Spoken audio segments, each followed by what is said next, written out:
All right, Chabosai. Good morning, everyone. Good morning. Good morning. Let us begin. First of all, what a schus it is to be able to begin the new Masechta together. And I wanna. It's also beautiful to welcome back some of the Chevra, to welcome back Rabari Learner, and to thank you. Walked in this morning, and you see you smell the wafting scent of coffee coming in. Mamish, you thought it was Gan Eden. It was just the shul kitchen. It's incredible. People make that, people get that confused all the time. So Ari, thank you again for the avoda of bringing back the coffee. Meretz Hashem, really, it's nice. It's even nice to see people socializing in the kitchen, which is, by the way, I have a direct line of vision. So I just want to let you know. So it's mamish, incredibly beautiful to see. Welcome back, Ari. Also, nice to see a number of new faces who are Baruch Hashem here joining us. I see Rabbi Zalish in the back. I think I saw Brian Newman sneaking over there in the corner. If I did, I think, and also wonderful. So make sure to give a very special welcome to all of the new Chaverim who come, and it's really beautiful, Baruch Hashem, to continue this journey together. So begin by thanking our sponsors, to thank our Talmud Torah sponsors for the month of Nisan, Czinn Teri Kahn for dedicating all of the Shiurim and Drashos this month in honor of the birth of their son Adin Tzvi Hochbaum, to thank Benjamin and Elys Wohl of Eretz Yisrael for dedicating all of the Shiurim and Drashos this month in honor of all those who make the Shiurim available to those outside of our Beis Midrash, specifically Moishe Abramson and Jeremy Lasson, to thank Shimmy Batsheva Messing for dedicating the Shiurim and Drashos this month in honor of the Bas Mitzva of their daughter Lilah, to thank Paul and Kathy Pollack for dedicating the Shiurim and Drashos this month in memory of Paul's parents, Shmuel ben Zechariah, his mother Leah Bas Avram, and great-grandmother Cyril Bas Rabdov. And our Daf Yomi sponsors for today, the Plunka family, in commemoration of the yahrzeit of Miriam Hanaviah. His yahrzeit is today, incredible. Miriam Bas Amram. We hope that in the merit of Miriam Hanaviah, Meretz Hashem, we should all be gebenched. All right, with that, let us begin. So we begin the journey right now in Maseches Shekalim, a very beautiful and incredible and exciting journey. Maseches Shekalim, of course, as you know, is part of the Daf Yomi cycle. However, it is actually part of Talmud Yerushalmi. So as a result of that, we will see, those of you who have been through Daf Yomi before already are familiar with Shekalim, but again, you'll see that the Gemara is structured a little bit differently. First of all, the verbiage the Gemara uses is a bit different. Again, most of it is the same, but it's a bit different. You'll also notice the dapim are a bit longer, a bit more packed, and instead of Mishnayos, the way the Yerushalmi is set up is it has halachas. But halachas are effectively the same thing, right? What the halacha is to the Yerushalmi, the Mishnah is to the Bavli. What you will also notice, and for us, the Lomdei Hadav, perhaps the most glaring difference is no Rashi and Tosos, which is very interesting. So we'll find a number of different Mefarshim. We're going to primarily use the parish of the Tiklin Chadatin, so which kind of functions like Rashi in this particular Masechta, but Amir Hashem will jump around a little bit over the course. So we'll say, so just familiarize yourself a little bit with the Tzuras Hadaf, the Tiklin Chadatin, which is what we're going to be referring to most. On Amud Aleph is on, I'm assuming we all have the same basic Tzuras Hadaf, is on the bottom right. That's the Tiklin Chadatin. On Amud Beis is going to be the parish on the left. Every once in a while, we'll make a reference ultimately as well to the Karban Ha'eda. So again, just to orient you on the page, Tiklin Chadatin, Karban Ha'eda are always on opposite sides of the page. So again, we'll get the hang of this in Meretz Hashem together, and we are in for an incredibly beautiful and magnificent journey. So we'll see with that. Shechianu v'kimanu v'higianu lazman hazeh ashrenu matov chalkeinu umano im garalenu umayafayiru shasenu. How privileged we are to learn the Ribono Shel Olam's Torah each and every day. All right, so with that, let us begin. Be'echad ba'adar mashmin al Shekalim. On the first of Adar, Beis Din makes the announcement regarding the Machzis HaShekel. So we'll say we're going to, as the name of the Masechta says, we're going to speak a lot about the halachos concerning Machzis HaShekel, as well as uses for the half-shekel. Remember again, we are most used to the Machzis HaShekel in the biblical context, which was primarily used for census purposes. Although that's not totally true either. Even the Machzis HaShekel collected in the desert was ultimately used for communal sacrificial funds. And we're going to see there are actually different types of half-shekel collections. We'll go through all of this. In any event, the Mishnah says, on the first of Adar, Beis Din announces that it is time to go ahead and bring your Machzis HaShekel. What else do they announce about? Va'ala kloim. They also announce regarding kloim. Now, I'll say, take a look at the tiklin chadatin for just a moment. Ala kloim. Shi'akra kloim ad shelo yishaya rov ala beisa. Remember again, kloim are forbidden mixtures, right? You're not allowed to plant certain things within a proximity to each other, right? The paradigmatic example of this are vines and wheat. Vines and wheat cannot be planted within close proximity to each other. And halacha lamaisa, if kilayim begins to grow, you must uproot it. So on the first of Adar, the Mishnah says that this was the beginning when the vegetation would begin to sprout. So Bezin would say, by the way, look in your gardens, look in your fields. Do you see any kilayim? And if you see any kilayim, then please go ahead and uproot it. Next. And on the 15th of Adar, Korones HaMegillah, we read the Megillah, Bikrachim, in the walled cities. So both say this is incredible. It's also incredible because this Mishnah gives you like a little bit of a window into Mishnaic life or Talmudic life, giving you a little bit of like how things operate. So we'll say, what else would they do on the 15th of Adar? So 15th of Adar, of course, is Purim for walled cities. 14th of Adar is Purim for unwalled cities. 15th walled cities. What else do they do on the 15th of Adar? They would go out. They would begin to repair the pathways, the roads, and the mikvos. Now, what's the pshat over here? Take a look at the Rashbam for just a moment again. Rashbam says, this is incredible. So we'll say, so what happens? Remember, again, there's a rainy season. What happens to the roads over the course of the rainy season? The mikvos over the course of the things fall into a state of disrepair. So therefore, again, 15th of Adar, already again, we're getting close to spring. The majority of the rainy season, overall majority of the rainy, remember, I'll say, the majority of the rainy season is already over in Eretz Yisrael by Tu B'Shvat. So certainly a month later now by Tu B'Adar, 15th of Adar, so the majority of the rainy season is behind us, and we can go ahead and now focus on repairing public infrastructure to go ahead and make sure that everything is fit for you. So back to the Rashbam, back to the Tiklin Chadatin for just a moment. Taknin Sadrachim, Sheskalkul Mosag Shamim, Umetaknin Osan, Bishvil Ole Regalim.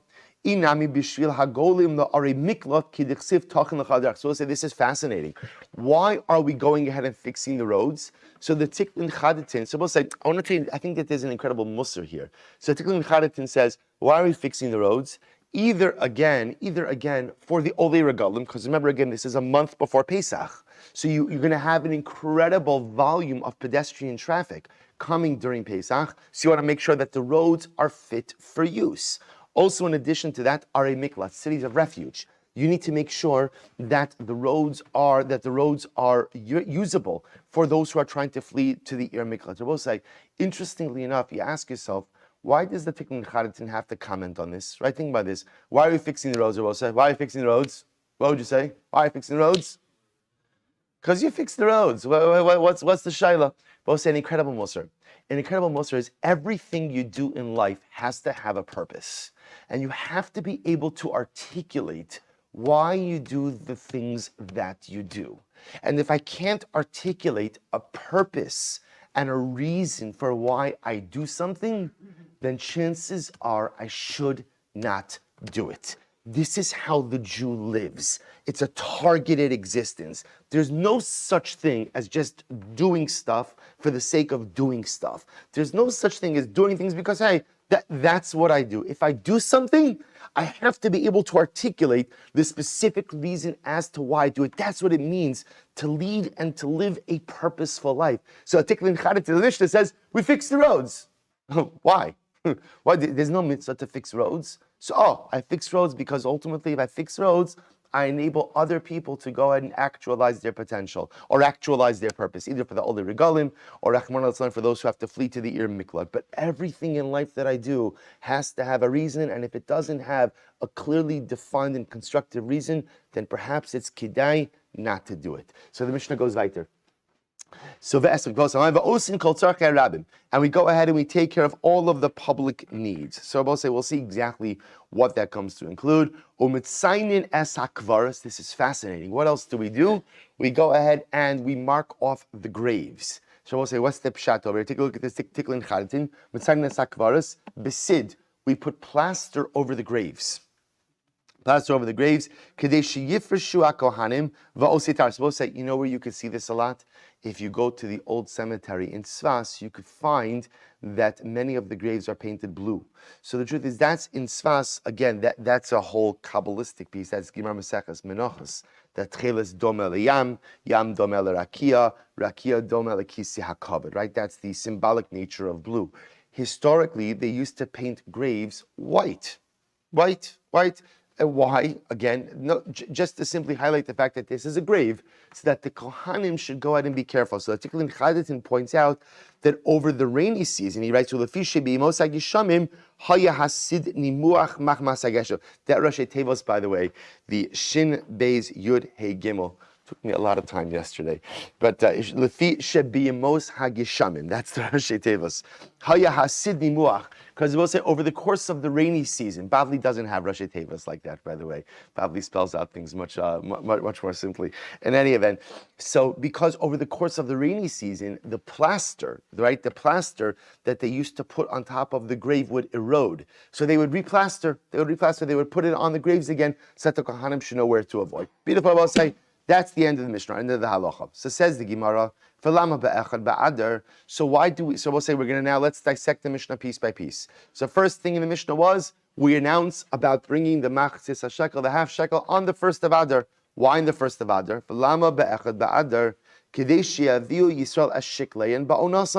Because Rabbi say, again, remember, we want the people to bring their shekel on time. Vititorim chumas halishka min achadasha bismana becha benisan. So we'll say, let's talk a little bit about this in just a moment. So remember, the point of the machzis hashekel was to go ahead and bring karbanos. That was, again, yes, there's always a census purpose in it, but lamaisa, again, from a societal perspective, the machzis hashekel were the funds that were used to purchase karbanos tzibur, communal sacrifices. We're going to see now that halacha l'maisa, the communal sacrificial fund, had to be replenished every Nisan. That Nisan was like the cutoff day. That was the new year for sacrificial funds. So come the first of Nisan, you needed to bring communal karbanos from the quote-unquote new fund. So what they would do, says the Gemara, is they would announce about the machzis hashekel on the first of Adar, with the goal of giving everyone a month to get in their donation. So that comes the first of Nisan, the communal carbon fund is replenished, and we could bring carbonates from the new monies. The Gemara says, Umar Rabbi Shmuel bar Rabbi Yitzchak, Chumas halishka titchilasa. We'll say Mar means Amar. And Rabbi Shmuel bar Yitzchak said, Chumas halishka, the annual collection for the machzis hashekel, for the communal carbon fund, kitchilasa, was just like the original collection of the machzis hashekel. And what does it say by the original collection? Dichsiv, Vahi b'chodesh harishon, b'shana hashenis, be'echad l'chodesh, hukam hamishkan.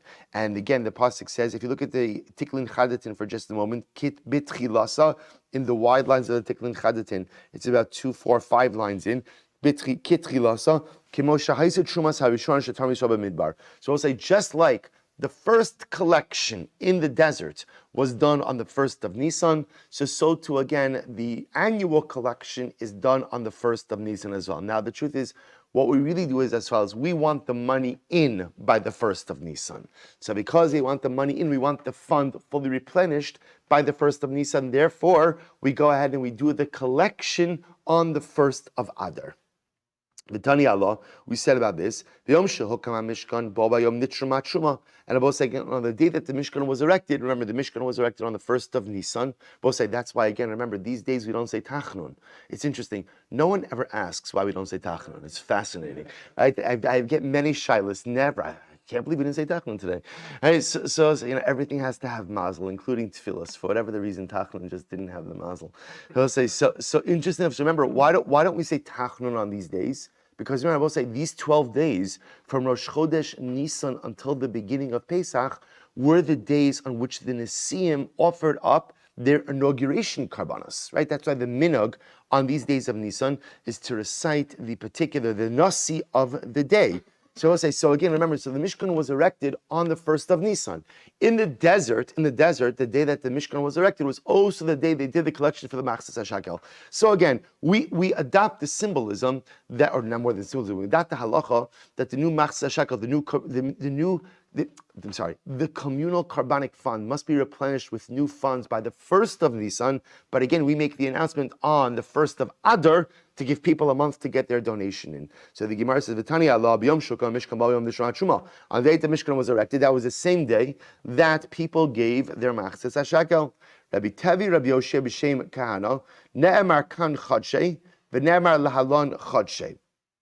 So we'll say, interestingly enough, so they say in the name of Rav Kahana as follows. It says over here, Chodshei. Now the pasuk that they're referring to is V'niskem chatziyen yila parash shisayin la'ayol or v'isen la'keves ziyayin zos olas chodesh b'chodsho l'chodshei hashana. So it says Chodshei hashana by communal offerings. V'ne'emar lahalon Chodshei hashana. And I will say then it says also later on is reference to a chodesh hazel lochem rosh chadashim. Rishon Hu Chadashim, Rishon Hu Lachem L'Chodshei Hashana. So it says Chodshei by karbanos, communal sacrifices, and it says Chodshei by Chodesh Nisan. So the Gemara says Ma Chodshei Shneimar Lahalon Ein Monin Elami Nisan. Just like from a calendrical perspective, or at least from some level of a calendrical perspective, we count the year from Nisan. So to Av Chodshei Shneimar Kan, so to by karbanos. Ein monin ela mi Nisan. We also only count from Nisan, which Rabbi Silber means only count from Nisan, means the clock or the year, the calendrical year for karbanos begins from Nisan. Rabbi Silber say, what does that mean on a practical level? It's a financial halacha. That essentially what we do is the carbonic finances of the Beis Hamikdash are on a Nisan to Nisan year. And as we're going to see again, we only want communal sacrifices coming from money collected for that year. In fact, we're going to spend a significant amount of time discussing the interesting issue that comes up of what happens if you don't use up. Let's say, for example, now again it's Nisan 5781. So in the times of the Beis Hamikdash, Hashem B'Karav, we will see this again soon. We would go and come Aleph Nisan 5781. We would only bring karbanos now from newly collected money, not from anything before Nisan 5781. We're going to spend a significant amount of time discussing what you do with leftover money. Right? Halavai, the Beis Hamikdash should have that problem. There's leftover money from prior to Nisan, first Nisan 57. What do you do with that? So B'Pashtos are going to see you don't bring karbanos with that, because karbanos only come from newly collected money. Amr Rav Yonah, Shavak Rab Tavi Rasha Demasni. So Amr Sofa. Ultimately, again, so comes along Rabbi Yonah. So comes along Rabbi Yonah, and he says, Rab Tevi forgot the beginning of the brayso and only said the end. The lo kain kahadatani zos olas chodesh bechodsho. The pasuk says this is the ola of the month in its particular month. Yachol yehei torim bechol chodesh v'chodesh. So you will say from the phrase of chodesh bechodsho, I might have thought that maybe we just go ahead and collect money per month. Right? We go ahead and we collect enough sacrificial money for each month. How much do you need to run a month, to run a sacrificial month for the Beis Hamikdash? And whatever that is, that's what we collect. To which the Gemara says, Talmud Lomar, B'chodsho l'chodshei hashana. Therefore, the pasuk says, B'chodsho, in the month, for the months of the year. What does that teach me? B'chodesh echad tu torim l'chol chodshei hashana. Ultimately, again, in 1 month, we collect for all of the months of the year. So you will say, you might have thought, again, on a logical level, maybe the Beis Hamikdash does a separate fundraising drive each and every month, right? Every month we have a campaign to raise the money for the karbanos of that month. To which the Gemara says, no, we raise all of the money in 1 month of the year. Now, of course, the shaila is what? Which month? So the Gemara says, Yachol be'ezeh chodesh yirtzeh. You might have thought you could raise the money whatever month you want, whatever you choose. To which the Gemara says, Ne'emar kan chodshei, v'ne'emar lahalon chodshei. So therefore, we'll say the Gemara says, it says over here by karbanos chodshei, it says by Nisan, by Rosh Chodesh Nisan chodshei, ma chodshei shne'emar lahalon ein monin ela mi Nisan.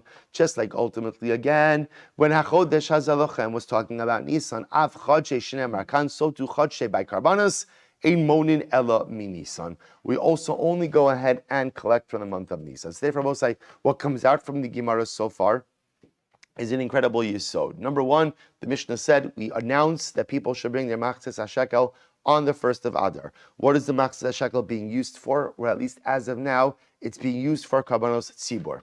Being used for Karbanos Tzibor. We'll say, so why and why? Because I need to get in new money come first of Nisan. First of Nisan is the end of the financial year, at least for Karbanos. Only bring Karbanos from newly acquired or newly donated funds.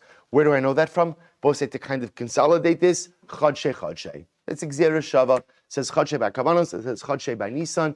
I might have thought that maybe I go ahead and I raise the money month by month. Kamash Malan, that we raise all of the money once a year. Incredible. So Ma'am Mashmin, so both say, what does it mean when the Mishnah says Be'echad ba'adar mashmiyin ala shkalim? What does that word mean? So Rav Huna Amar Machrizin. Rav Huna says it means we announce. Because Rav say, interestingly enough, mashmiyin isn't interesting. Mashmiyin means, literally, how would you translate that? You make something heard, right? You make something which is just a strange word. So the Gemara says, by the way, just what does that mean? So Rav Huna says Machrizin. It means ultimately, again, we announce. We announce. So the Gemara says, hey, Amar Machrizin, Heich madat Amar vayitnu kol bihuda b'Yushalayim. So the Gemara says, because the Gemara here quotes the pasuk from Divrei Hayamim. The rest of the pasuk is they made an announcement in Yehuda and Yerushalayim, lahavi laHashem masas Moishe eved Elokim al Yisrael midbar. So the Gemara here is recording a pasuk in Divrei Hayamim where they made an announcement to bring the Machzas Shekel. And interestingly enough, what they essentially announced it as was the Moshe Rabbeinu tax. Right? So interestingly enough, what was the Moshe Rabbeinu tax? It was to bring a Machzas Shekel. We'll say what the Gemara is doing over here is something very interesting. See, you would have thought when the Gemara says, what does a word mean? Right? From Bavli, we know the styles of the Gemara. So generally you have a word, you don't know what it means. So the Gemara says, okay, what does it mean? The Gemara gives a definition. Then when the Gemara brings a pasuk, what does the pasuk usually do? It supports the definition. If you notice, that's not what's happening over here. Here the Gemara says there's a word, mashmiyan. What does mashmiyan mean? Machrizin, we announce. And then the Gemara quotes a pasuk that doesn't say machrizin or mashmiyan. What the point of the pasuk is just to show that they historically they would announce about the Machzas Shekel, that the collection of the Machzas Shekel was not left to people to remember on their own. There were public announcements that were made in order to go ahead and get people to bring their Machzas Shekel. Good, that's it. So the Gemara says as follows. Taman Taninan. So also listen to this. Now we have another teaching over here. So literally we have the following brisa. Ein ben Adar Rishon, or Mishnah. Ein ben Adar Rishon l'Sheni, Adar Sheni. So both say in general, again, there is no distinction between Adar Rishon and Adar Sheni. Both say, now remember, we know that halacha l'maisa, the only month in which a leap year could occur is Adar. Right? Because also remember, again, the only reason we ever make a leap year is why? Because remember, we have this incredible calendrical anomaly, that on one hand we have a lunar calendar, but yet Pesach is called Chag HaAviv, the spring, which is based on the right. The seasons are solar. So the problem is you could have a situation where Pesach falls out in the winter. So the only reason we would ever make an Iber year, the only reason you would ever make a leap year is to push Pesach forward. That's why the only month that is ever a leap month, an additional month, is only Adar. So therefore, the Gemara says over here, there's ein bein Adar Rishon la Adar Sheni. There is no difference between Adar Rishon and Adar Sheni. Elo mikra Megillah matanos levyonim. Except again, about say Megillah and matanos levyonim. Meaning what? That you only do Megillah and matanos levyonim. And also, when we say Megillah, by the way, Megillah means Megillah, matanos levyonim, Sudas, Purim, everything associated with Purim in Adar Sheni. Right? All of that happens in Adar Sheni. Otherwise, there is no distinction between Adar Rishon and Adar Sheni. Rabbi Simon b'shem Rabbi Yoshua ben Levi Omer, o af shimua shkalim ukelayim beinehem. So we'll say, now watch this. Comes along Rabbi Simon, said in Rabbi Levi, there's another distinction between Adar Rishon and Adar Sheni, which is the announcements regarding shkalim and kilayim. So we'll say, if you look at the Tiklin Chadatin, what does that mean? Hashmos shkalim v'kilayim b'nei. We'll say it's kind of right in the middle of the wide lines. She'eno noeg ela b'sheni dafka v'mishmir b'rishon chozul mashim b'sheni. Listen to this, Rabbi say. So comes along Rabbi Yoshua ben Levi and says that there's another distinction between Adar Rishon and Adar Sheni, which is the announcement regarding shkalim and kilayim. That halacha l'maisa, when do you do that? Adar Sheni. Adar Sheni. And in fact, the Tiklin Chadatin says to the point that if you did it in Adar Rishon, you'd have an obligation to go ahead and re-announce it again in Adar Sheni. So we'll say, now watch this. This is incredible. So Rabbi Silber, Rabbi Shimon, I'm sorry. So Rabbi Silber, Rabbi Shimon, Rabbi Shoban, Levi, Amar Av Shimush Shekalim Kalayim Beneim. Rabbi Chelbo, Rabbi Huna, Rav, B'Shem Rabbi Chia Rabba, Hakol Yotzin Biodalit Shuzman Kriyasa. So we'll say, here you have, we'll just go to the end, the name of Rabbi Chia Rabba, that everyone agrees that you are Yotze Mikra Megillah on the 14th of Adar, because the 14th of Adar is the primary time for Mikra Megillah. We'll say, we'll see exactly what that means as well. Rabbi Yossi, V'yeyos. So we'll say, let's go back for just a moment, because what we are intrigued by is this statement of Rabbi Yoshua ben Levi. Because what did Rabbi Yoshua ben Levi say? Rabbi Yoshua ben Levi said that halacha l'maisa, even though we said before the only distinction between Adar Rishon and Adar Sheni is Mikra Megillah Matanos Leviram, there's another important distinction. Namely what? The mashmiin ala shkalim ve'ala kilayim. That the announcement regarding Machzis HaShekel and going out to your field to uproot kilayim is made dafka in Adar Sheni. Now we'll say, let's analyze this. This is incredible. Rabbi Yossi says, V'yeyos. The truth is, Rabbi Yoshua ben Levi is saying good. Yeyos means it's good. Rabbi Yoshua ben Levi, if you look at the Rashbam, he says, Nachon. Rabbi Yoshua ben Levi is saying good, that you make the announcement regarding the shkalim and kilayim on Adar Sheni. Why? Listen to this. This is incredible. I will say, this is such a profound Gemara. Why do we make the announcement for shkalim a month before, right? Why do we, or it's more than a month, well, a month before. Why do we make it on Rosh Chodesh Adar? Because we want people to bring their Machzis HaShekel in time for Rosh Chodesh Nisan. So we'll say, get ready for this. This is so profound. Imat Amar Ba'adar Harishon, Ad Kidon is Bishda Shisin Yomin. So the Gemara, listen to this, Rabbi saying, what's the problem? If you go ahead, so the whole point of making the announcements regarding the Machzis HaShekel on the 1st of Adar is to give people time to go ahead and bring their Machzis HaShekel in time for Rosh Chodesh Nisan. In a year where there's 2 Adars, if you were to go ahead and make the announcement regarding Machzis HaShekel on Adar Rishon, how much time would there be between the time you make the announcement and when they have to go in and contribute the money? 60 days. To which Rabbi Yossi says, too much time. Rabbi Yossi says, such a profound yesod. It's good to give a person a little bit of advance notice. But if you give people too much advance notice, what happens? The great enemy of man sets in, procrastination. You make an announcement 60 days ahead, no one's listening to anything. 60 days. Who could plan for 60 days from now, right? I can't plan for next. So Rabbi say it's an incredible yesod in life. How some amount of advance warning is good, but too much advance warning just leads to procrastination. Which Rabbi say ultimately, again, is an incredible yesod in general in personal life planning as well. You know, it's so important to make for oneself personal goals. But there's always this tension, right? If you make, and even long-term planning is important as well. But sometimes when we get a little bit too involved with long-term planning, the Yitzhara with long-term planning is you procrastinate, right? I've got a 5-year plan. I always marvel that people have a 5-year plan. I find it difficult enough to try to organize the day. Okay, but people could, but which is good, and it's good to have a 5-year plan. But you have to be careful that you don't use long-range planning as an excuse for personalistic procrastination. Because sometimes when we plan too far ahead, that's the excuse for not having to, it's a 5-year plan. Good news with the 5-year plan is I don't have to do anything today. That's the best part of a long-term plan. So therefore the Gemara says something amazing. Rabbi Yossi says, Rabbi Shimon, you're absolutely correct, that when there's a leap year, there's no way that we're announcing the Machzis HaShekel on the 1st of Adar Rishon simply because it's too far ahead and people are going to procrastinate. So the Gemara goes weiter. The Gemara says, so we'll say same thing idea. We wouldn't announce about kilayim on the 1st of Adar Rishon either, because remember again, the whole point of that announcement on the 1st of Adar is that's when plant life, that's when the fields are beginning to regenerate. If it's Adar Rishon, that's still too early, right? You're not going to have the growth beginning to regenerate yet. Remember, the whole point of announcing about kilayim is we want people to go into their fields and we want them to go ahead and see what's growing.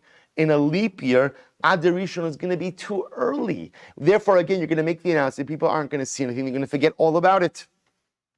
So the Gemara goes right to the Gemara says, Omer at Adar Rishon, Ad kedon inan dekikin. Right, the growth is still too small, and the announcement will be for naught.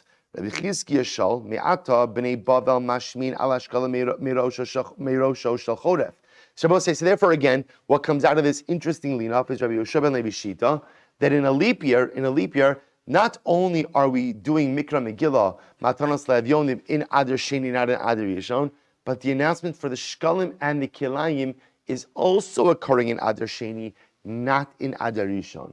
So therefore, we'll say, listen to this. Rabbi Chizkiya says, if that's the case, B'nei Bavel. So we'll say, remember again, Bepashtos, the Jews who lived in Bavel also had to contribute to the Machzas HaShekel.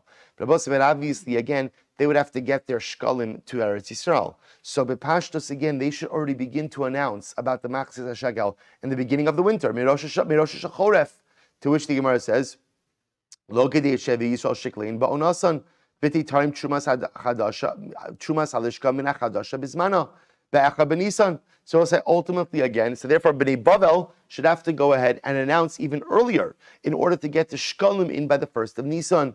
Hesiv Rav Ula, Kume Rabbi Mana, V'hataninan, B'shlosha Prakim, Bashana Terminas Alishka. So we'll say, remember, the Gemara says as follows. So now we're operating with the idea, with the assumption that all money must be in on the 1st of Nisan. Now, why is all money in on the 1st of Nisan? Because Bepashtos, what it sounds like is happening over here, is there will be one huge withdrawal on the 1st of Nisan. 1st of Nisan, you withdraw all of the money for the communal sacrifices for that year. So the Gemara says, but here's the problem. We seem to have a contradiction. What's the contradiction? They would actually go ahead and withdraw money from the temple treasury 3 times throughout the year. Number 1, B'prosa Pesach, 15 days before Pesach. B'prosa Atzeres, 15 days before Shavuos. Prosa Chag, 15 days before Sukkot. So we'll say, sounds like there's 3 withdrawals. Where if there's 3 withdrawals, then why does all of the money have to be in by the 1st of Nisan? Amarle Neymar Ilin Dekrivim B'prosa Pesach.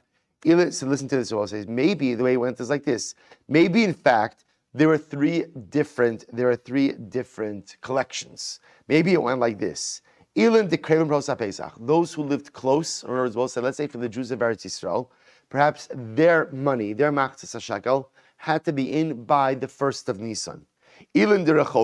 Those who are a little bit further away, they had to have their money in by 15 days before Shavuos. And those who lived even further away, 15 days before Sukkot. So we'll say, so maybe the Gemara is challenging the very assertion that the Mishnah is predicated on, right? The Mishnah is predicated on the idea everyone's money has got to be in by the 1st of Nisan, and there's one withdrawal. But we see it's not true. We see that they are withdrawing money. The Beis Midrash was drawing with money 3 times a year, 15 days before Pesach, 15 days before Shavuos, 15 days before Sukkot. So maybe, just like there's 3 withdrawals, maybe there are also what? 3 collection dates, right? 3 collection dates for the Jews of Eretz Yisrael, 15, or the Jews close by to Yerushalayim, 15 days before Pesach.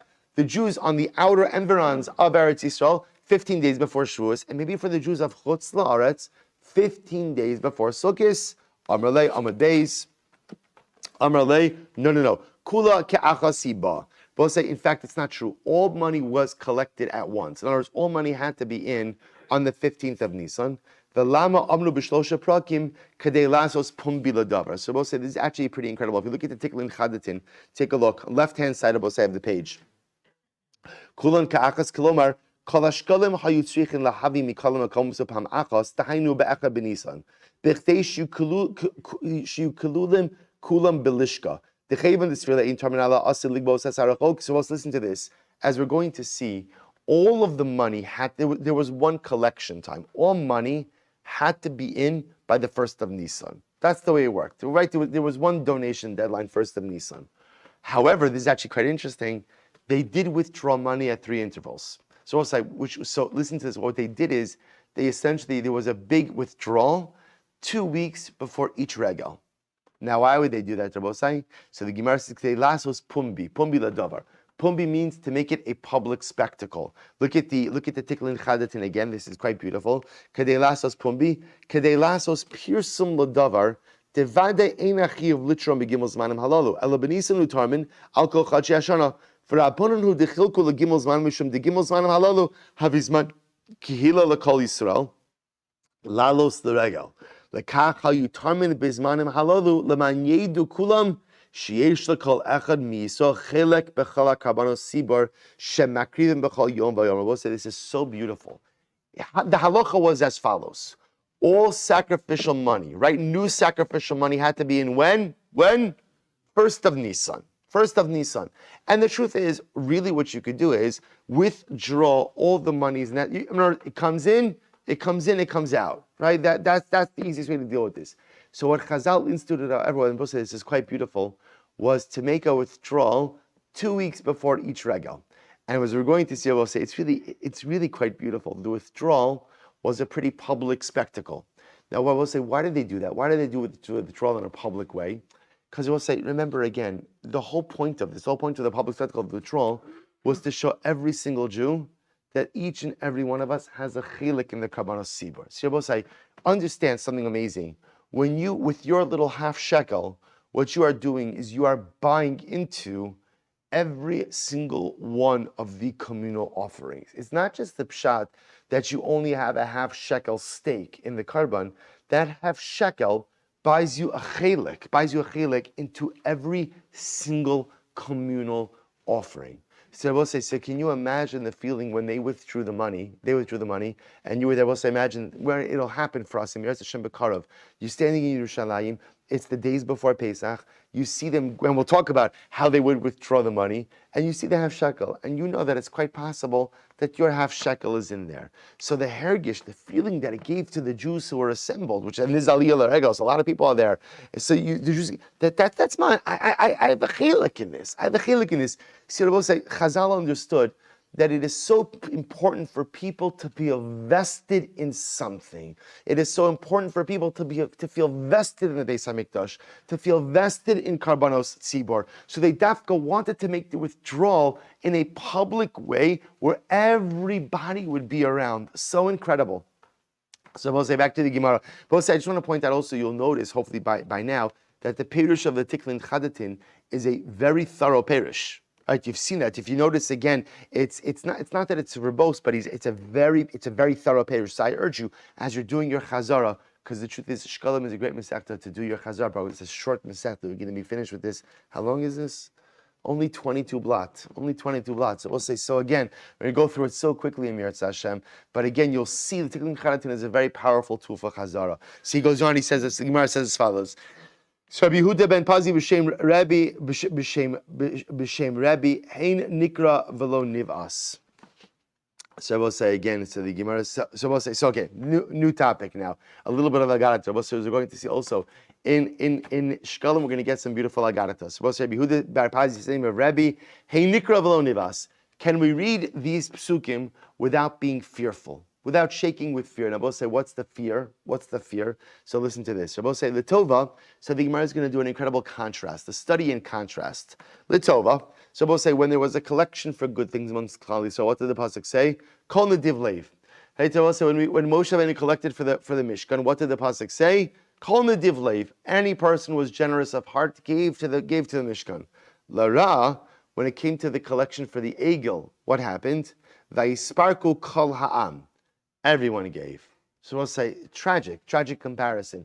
For the Mishkan, those who were generous of spirit, which tells us what? Is that everyone? Bipashtas, no. Bipashtas, if it was everyone, then it wouldn't say generous, it would just said everyone. The fact that it says Kol Nediv Leib means people who were generous gave, but not everybody gave. Yet when it came to the Egel Rachmana Litzlan, everyone gave. Litova, Vayotze Moshe Sa'am. So we'll say again, when it came to something good, by Matan Torah, the pasuk says Moshe Rabbeinu took out the nation, which indicates to us that ultimately the nation had to be led out by Moshe for Kabbalah Satorah. Yet again, Lara Vatikravun Elai Kulchem. Yet I will say by the Meraglim, Moshe Rabbeinu says, all of you came to me. So we'll say it's a little bit of a shtickle indictment, right? So again, we see over here, Latova, right? Moshe Rabbeinu had to lead the people out, yet for the Meraglim, the people came to Moshe. Latova, Az Yashir Moshe V'nei Yisrael. So again, when it comes for something good, by Az Yashir, Moshe Rabbeinu led the people in Shira. L'ra'ah Vatisa Kol Ha'eda. Yet also when it came to something negative, ultimately again, they're crying once again over the Chet HaMeraglim. Everyone cried on their own. They cried out, right? They cried out on their own without being led. Amr B'chia Bar Abba, Achin Hishkimu Hishchisu. V'chol hashchasa shayosin bash kama hayu osin. Shabbos Rabbi Silber Abba laments something else. He says, in general, there's a concept of zrizos, right? But zrizos is supposed to be used for positive things. Yet, unfortunately, every single time we see Klal Yisrael having done something wrong, it was always done bahashkama. It was always done with a sense of zrizos as well. So, unfortunately, we corrupted the very concept of zrizos as well. Rabbi Abba Bar Acha, Ein at yochol la'amod al ufya shel umazu. This is an incredibly profound statement. Rabbi Bar Abba says, it is impossible for anyone to figure out Klal Yisrael, right? Impossible to figure us out. Why? Nitboin le'egel nosnin. When we're asked for money for the Chet HaEgel, we give. Nitboin le'mishkan nosnin. When we're asked for money for the Mishkan, we give. So Rabbi Abba says, it's impossible to figure us out. Jews, it's impossible to figure us out, right? Because on one hand, right, we're asked to give to the Egel, we give generously. We're asked to give to the Mishkan, we give generously. So say it's not so difficult to figure us out. We are a passionate people who possess an incredible, really unimaginable amount of koach. And we saw this in Sidkas HaTzadik, that in reality, there is no midah that is bad and there is no midah that is good. Midos are energy. And energy is only as good or as bad as the way it is channeled and conducted. So therefore, again, you want to understand Klal Yisrael?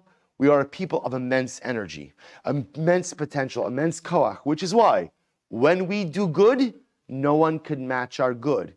And when we do bad, no one could match our bad. Rabbi say, and that's the tension of the Gemara. Rabbi say, and this is incredibly important for us. Rabbi Silber writes about this extensively in Ala Tshuva. He writes this idea that sometimes when we commit terrible averos, so we think that we are beyond repair. We think we are beyond salvation, right? Sometimes we think that when I really mess up, that's it. I'm down and out. There is no salvation for me.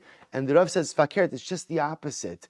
The greater the avera, the greater the koach for tshuva. Why? It makes perfect sense. Because they both say, what's an avera? An avera is misused energy. So the more profound and the more terrible the avera, that means the more koach went into it.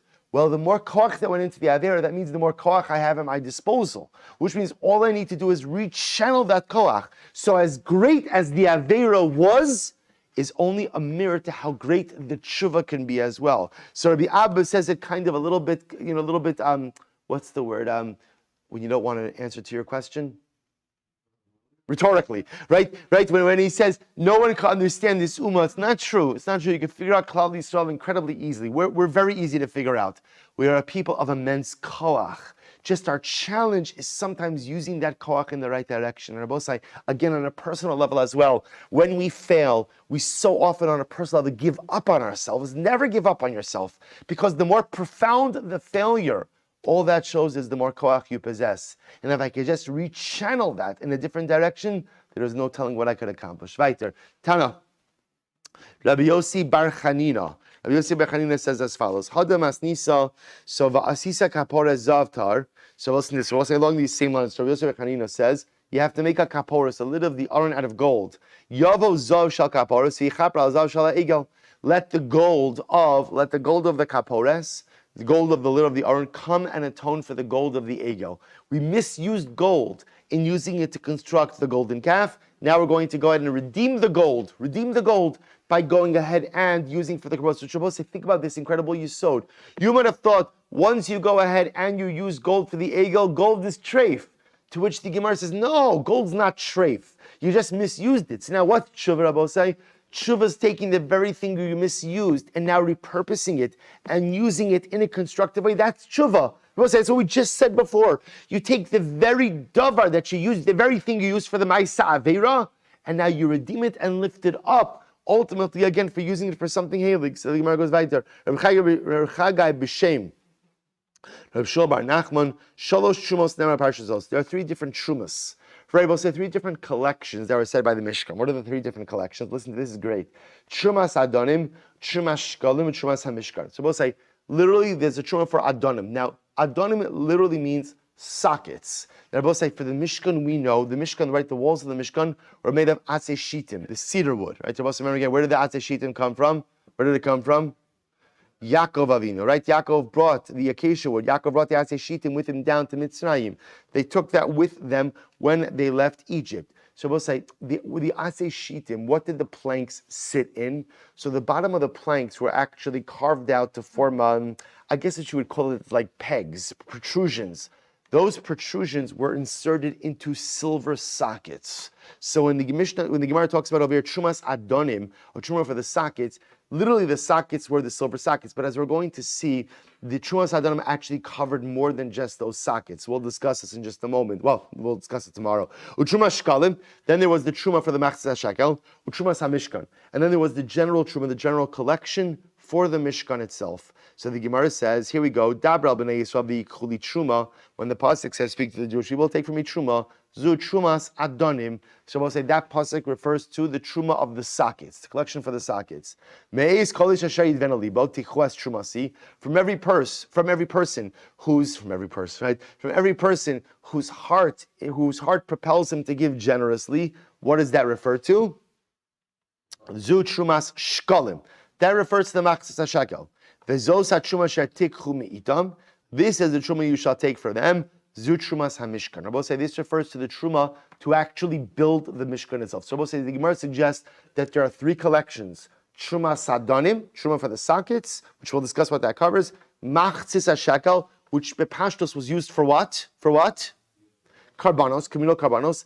And number three, another truma, another collection to build the actual Mishkan itself. Also, I'll just point out, this is very important. I will say this symbolism is very much alive and well today. Because remember, when we do the Zecher LeMachzis HaShekel on Tainis Esther, how many Machzis HaShekels do we take? Right? 3. The meaning is to take 3, to lift up $3.50. Why? Corresponding to the 3 collections that were done for the Mishkan. Trumas HaAdonim, Machzis HaShekel, Trumas HaMishkan. So here we go. Trumas HaMishkan, the Mishkan. So we'll say the Trumas HaMishkan is for the Mishkan. Mashi Yirtzu Yasu. So we'll say, interestingly enough, for the Truma, for the collection for the Mishkan, whatever you wanted to give, you gave. Right? There was no minimum or maximum for that. Whatever you want to give, this was for the general creation of the Mishkan. Whatever you want to give, you give. Truma Shekalim, the Karban. When it came to the Machzah Shekel for the Karban, for Karban Sibur, this is actually interesting. Mashi Yirtzu Yasu, Kadesh Yad Kulon Shabbos. Well, this is very interesting. For the Machzah Shekel for Karbanos, interestingly enough, it sounds like you could give whatever you want, as long as everyone gives equally. We're going to see what this means is, you can go ahead, Chazal of the particular generation could establish whatever type of coin you are supposed to give. Right? However, it must be uniform. So as we're going to see, there were times historically where they actually gave more than a Machzah Shekel. They gave more than a half-shekel amount. But the idea was it was a uniform amount that everyone gave. Trumas Adonim la'Adonim. When it came for the Trumas Adonim, that was for the sockets. Ha'ashir lo yarbe v'adal lo yamit. So we'll say again, it seems to be over there that there was a uniform amount that was given as well. Amar Rabbi Abban af beparsha zos ne'emar ba gimel trumas. There are gimel trumas that are said ultimately in the pasuk itself. Machzis HaShekel, Truma LaHashem. I'm sorry. Never about Gimel Trumas. Machzah Shekel Truma LaHashem. Yitei Trumas Hashem. Lasson says Trumas Hashem. So we'll say the word Truma itself is mentioned 3 times throughout the parasha. So we'll stop over here for today. We'll pick up in Meretz Hashem at the 2 dots. Continuing again, but we'll say at least we emerge now 3 different collections. It turns out there wasn't just one collection of Machzah Shekel. There was a Machzah Shekel collection, a Trumas HaAdonim collection, and a Trumas HaMishkan collection. Details to follow. Shkar Chabot Sai.